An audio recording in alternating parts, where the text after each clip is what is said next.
27 नवंबर को ईरान के परमाणु वैज्ञानिक मोहसिन फखरीजादेह की हत्या रोबोटिक मशीन गन से ईरान में ही कर दी जाती है। ईरान का कहना है कि इस हत्या के पीछे इजराइल का हाथ है।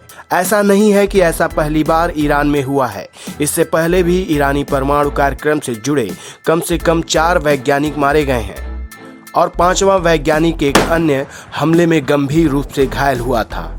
ईरान का कहना है कि इन हत्याओं के पीछे इजराइल का हाथ है, क्योंकि इजराइल उन कुछ देशों में शामिल है जिसके पास ईरान की धरती पर इस तरह के हमले करने की क्षमता और पर्याप्त वजहें हैं। तो आज के इस वीडियो में हम ईरान और इजराइल के बीच के विवाद के साथ ही मोसाद की इस तरह के ऑपरेशन करने की क्षमता पर भी बात करेंगे।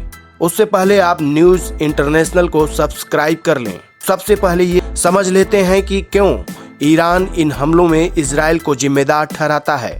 तो दोनों देशों के बीच दुश्मनी 1979 से ही, जब ईरान पर कट्टरपंथियों का कब्जा हुआ और इन लोगों ने इजराइल को बर्बाद करने की बात की। इनका कहना है कि इजराइल ने मुसलमानों की जमीन पर अवैध कब्जा कर रखा है।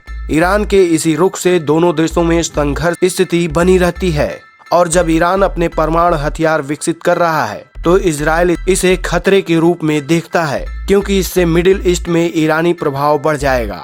इसके साथ ही मुसलमानों और यहूदियों को वर्षों पुरानी अदावत तो है ही। अब बात करते हैं, क्या इजरायली खुफिया एजेंसी मोसाद में इतनी क्षमता है कि वो किसी दुश्मन देश में इस तरह का ऑपरेशन कर सके?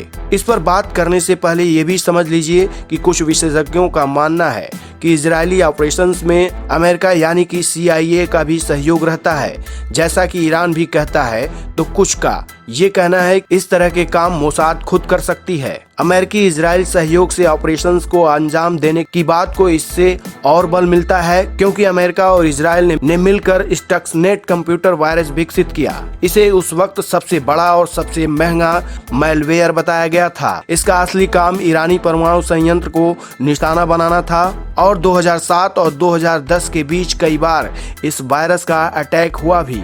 विशेषज्ञ कहते हैं इसने ईरान के नाटांज परमाणु संयंत्र के 5वें सेंट्रीफ्यूज को बंद भी कर दिया था। इससे ऐसा लगता है कि दोनों देश मिलकर ईरान में ऑपरेशंस करते हैं, लेकिन इस बात का कोई प्रमाण नहीं है कि वैज्ञानिकों की हत्या में भी अमेरिकी हाथ है। हो सकता है कि खुफिया सूचनाएं देने तक अमेरिकी भूमिका रहती हो। अब बात करते हैं, क्या मोसाद यानी कि इजरायली खुफिया एजेंसी में इतनी क्षमता है कि वो इस तरह के हमले कर सके? तो इसमें कोई दो मत नहीं हो सकता है कि मोसाद ऐसे हमले नहीं कर सकती, क्योंकि कई बार विदेशी धरती पर इस तरह ऑपरेशंस के मामलों में मोसाद CIA से भी आगे दिखती है। जैसे कि ऑपरेशन थंडरबोल्ट, जिसमें साल 1976 में जब इजरायली यात्रियों से भरे विमान को अरब के आतंकियों ने अपहरण कर लिया, तब मोसाद ने हजारों किलोमीटर दूर स्थित देश युगांडा से अपने 94 नागरिकों को सुरक्षित वापस निकाल लिया। इस ऑपरेशन को आज भी दुनिया में सबसे सफल हाईजैकर्स मिशन माना जाता है।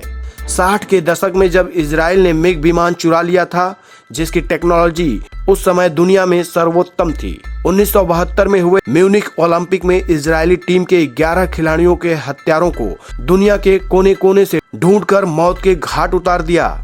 ऐसे तमाम ऑपरेशंस हैं जिन्हें मोसाद ने दुश्मन देशों की धरती पर सफलतापूर्वक अंजाम दिया है। जैसे अर्जेंटीना में घुसकर नाजी युद्ध अपराधी एडोल्फ एकमैन का अपहरण हो, या फिर फलस्तीन के प्रसिद्ध नेता रहे यासिर अराफात का दाहिना हाथ कहे जाने वाले खलील अल वजीर की ट्यूनीशिया में हत्या हो। यानी कि मोसाद में ऐसा करने की पूरी क्षमता है। इसलिए कई बार ईरान के इजराइल पर लगाए जा रहे आरोप सही ही लगते हैं। अब सवाल ये उठता है कि क्या मोसाद अपने काम में सफल रही? तो ये साफ है कि इन हत्याओं के बाद भी ईरानी परमाणु कार्यक्रम रुक नहीं पाया। इस बात पर इजरायली प्रधानमंत्री रैस जिम्ट का मानना है कि सभी को पता है कि इन खुफिया ऑपरेशनों से ईरान को परमाणु संपन्न राज्य बनने से नहीं रोका जा सकता है। इससे सिर्फ इसमें थोड़ी देरी हो सकती है और इजराइल अपने इस काम में सफल भी दिख रहा है।